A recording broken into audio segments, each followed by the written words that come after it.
To begin the setup, connect the system to power and make sure that the vacuum line and the power cord are properly connected to the system. Also make sure that the air filter is in place on the back panel of the system. Next, connect the vacuum tube from the wall port to the designated vacuum inlet and make sure that it is tightly connected.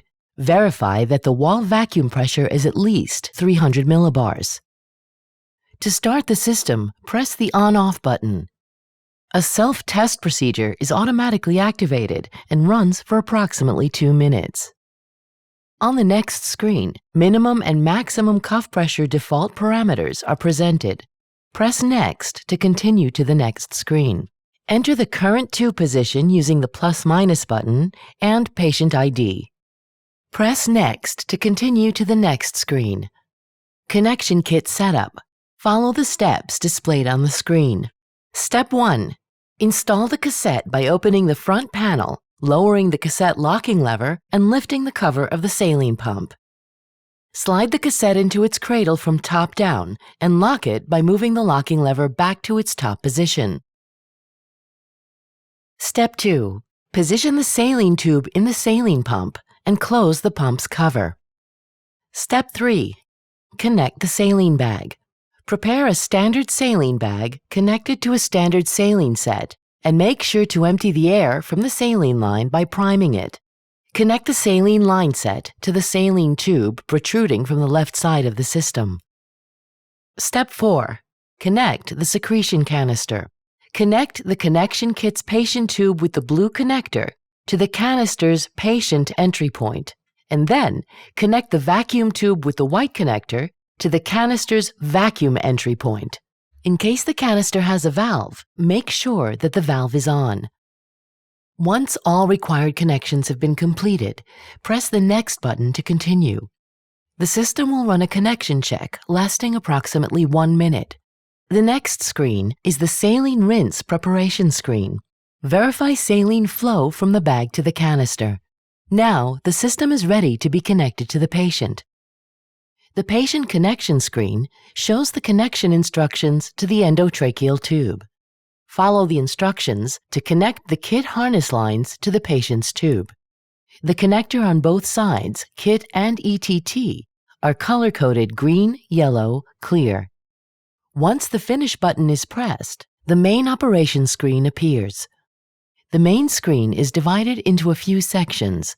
The header shows the chosen tube. When the AnapnoGuard tube is chosen, it enables full functionality of the system. The system works in cycles. Each cycle consists of leak test and automatic adjustment of cuff pressure within preset pressure limits, suction of secretions from the subglottic space, simultaneous rinsing and suction of secretions from the subglottic space.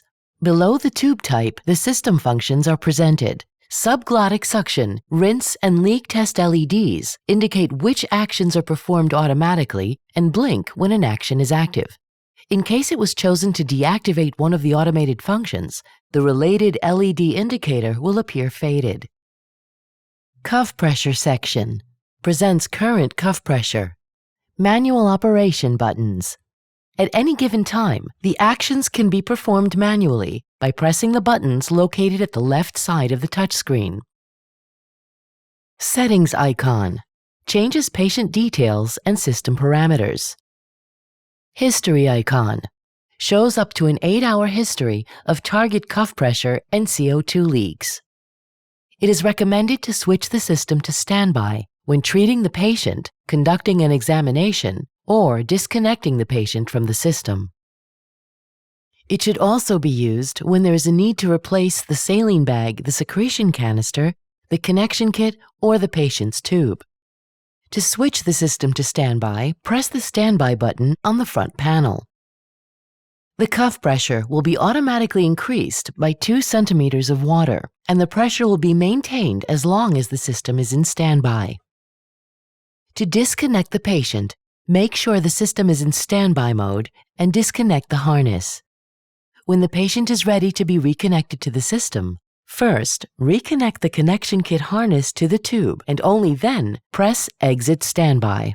Maintaining the cuff pressure when the system is in standby mode is especially crucial when replacing the connection kit. To do this correctly, press standby and disconnect the harness lines from the patient's tube. Then, disconnect the suction canister tubes and saline tube. Open the system's front door and remove the cassette. Now, assemble a new cassette and reconnect the saline bag, canister, and patient. To shut the system down, switch the system to standby and disconnect the connection kit harness from the tube. Press the on-off button and confirm the shutdown of the system. After the system has shut down, dispose of the single-use connection kit, the saline bag, and the secretion canister. Clean the system following its instructions for use. The system is now ready for the next connection.